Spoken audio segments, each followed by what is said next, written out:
Salut tous ces amis, j'espère que vous allez bien. On se retrouve ce soir pour débriefer le match entre le Barça et Valence, match à Mestalla, quart de finale de Copa del Rey.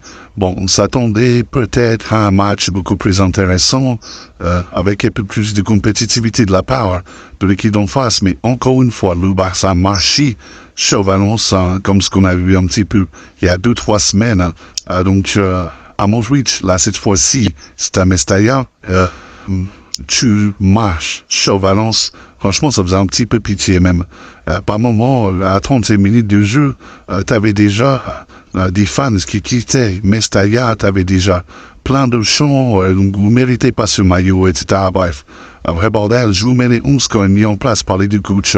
Le coach de Valence qui est arrivé il y a quelques semaines et Hansi Flick avec évidemment, cette fois-ci on s'attendait quand même avec Lewandowski sur le banc, remplacé par Ferran Torres sur les côtés, Lamine Yamal, Rafinha au milieu de terrain, De Jong, Pedri et Fermin, et en défense, Eric Garcia, Kouassi, Balde, Koundé au but.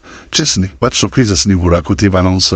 Je vous mets 11, il y avait Hugo Yaman que vous connaissez, ou Massadi, qu'on numéro 9, Jakabi qui était de retour, Dimitrievski au but, il y a quand même beaucoup de rotation, il faut le savoir, en Valence a comme priorité la Liga, puisque ce week-end, ils vont jouer contre les Leganés et ils ont besoin de points pour se sauver. Donc, c'était un petit peu leur choc du week-end. Donc, pas mal de rotation ce soir. Hein, mais ça restait quand même une équipe avec des joueurs plutôt intéressants. Oh, t'as Pepelu, t'as d'autres joueurs qui sont intéressants. Et franchement, ce qu'ils montrent sur le terrain, l'idée, c'est le néant, le Barça. Au bout de 5 minutes de jeu, il y a déjà un 0 avec une passe magnifique du Balde qui est sur l'année 2025. Énorme. On peut le dire, à chaque match, les décisifs, il est vraiment impressionnant.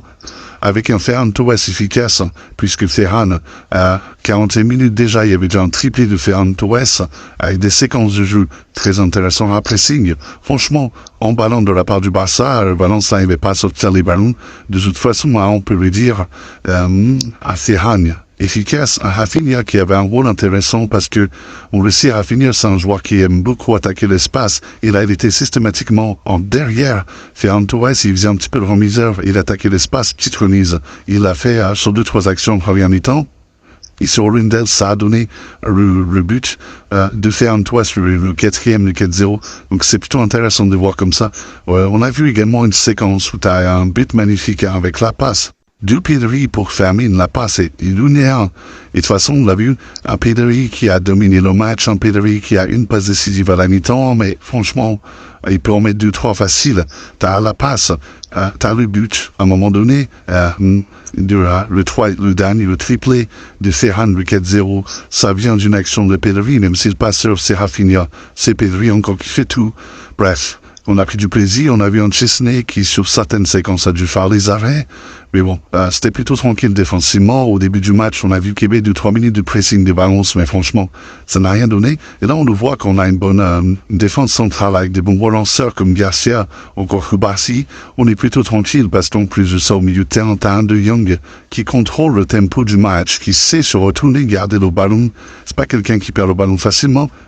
Donc c'est plutôt intéressant quand tu fais face à une équipe plutôt agressive. Ça a été le cas pendant 10 minutes. Après Valence, ça a clairement été en dessous. Il a lâché tout simplement le pied. Mais bon, c'est toujours plaisant. En tout cas, le Barça a marché sur le SC Valence. Et donc évidemment, on l'a vu avec autant de domination, Hansi Flick pouvait faire tourner parce que on le sait, le Barça rejoue dimanche contre Séville à l'extérieur. Il en avait parlé en conférence de presse en disant que c'était un calendrier assez dingue parce que t'enchaînes les déplacements, là, tu vas retourner à Barcelone et repartir directement pour Séville pour jouer ce week-end. Donc, tu n'as même pas un jour de repos, 2 jours de repos à Barcelone et encore de repos, tu t'entraînes et tu repars directement pour Séville pour un match à Capital parce que ce week-end, tu as un match, le derby madrilène. Donc, il faut que tu gagnes des points pour potentiellement, encore une fois, revenir dans cette course encore plus serrée de la Liga. Donc, il fallait faire le taf, faire tourner, et ça passe par des matchs que tu domines largement, pour ensuite faire tourner, reposer des joueurs, que ce soit Pedri, soit Koundé, soit Rafinha, etc. Et en plus, tu as des joueurs sur le banc qui peuvent entrer, on a vu Daniel Mo. Et ce qui est intéressant, c'est que par rapport au début de saison où tu avais des joueurs, on va dire, comme Araujo qui n'était pas dispo, comme De Jong qui n'était pas dispo, pas en forme, comme Gavi qui était blessé, qui revenait des croisés, eh bien, tu avais forcément besoin de jouer tout le temps avec le même 11 quasiment, et à un moment donné, ça a craqué. Largement physiquement, etc. Là, tu peux te permettre, avec une seconde unité, comme on le dit aux États-Unis, avec un banc qui peut rentrer et qui est très efficace. Fermin Lopez, par exemple, au début de saison, il revenait d'une longue et longue saison avec l'Euro JO. Là, tu vois que il est en forme, il est efficace par rapport au début de la saison, et ça fait plaisir de le voir. Ça t'apporte de la compétitivité, et évidemment, tu peux faire tourner l'équipe sans perdre en compétitivité non plus. Donc ça, c'est plutôt efficace en tout cas. Un Barça dominant ce soir, et ça faisait un grand plaisir de le voir.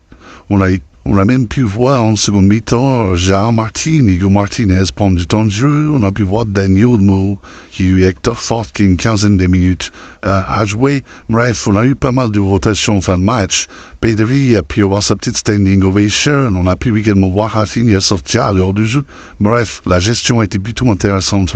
À noter quand même que Lamine Yamal doit jouer les 90 minutes du match avec un but pour lui, un Daniel Olmo qui est entré dans quelques séquences plutôt intéressantes, mais on ne va pas se mentir, en seconde mi-temps, on savait que le match était un petit peu fini, hein, donc beaucoup plus de sexe, on va dire de tempo, de contrôle de jeu, de longue possession. On a même eu des supporters de Valence qui trollaient leurs propres joueurs lors de quelques séquences.